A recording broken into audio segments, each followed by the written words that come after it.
Hello friend, कसे आहेत? बरे आहेत ना? तुम्ही बरे आहेत का? मी पण बरी. भगवानची दुआ करते तुम्ही पण बरे असावा.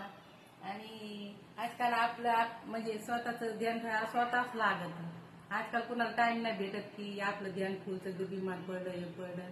तर मी काय सांगते बघा, एनर्जीसाठी बघा, अर्धा किलो खारीक, अर्धा किलो खोबरं, 250 काजू, 250 बदाम आणि त्याच्यामध्ये माखाने हे बघा, हे टाकायचं 250.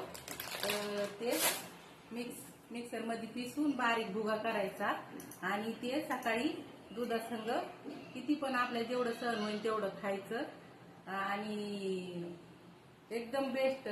कोणचं काम करा, हिरबळ एनर्जी नाही, झोप येणार नाही, काय होणार, काय कंबर दुखत ना, हड्ड्यात दुखत नाही, काय दुखत. मटन चिकन खायची गरज नाही. आम्ही मटन चिकन नाही खात, हेच खातो.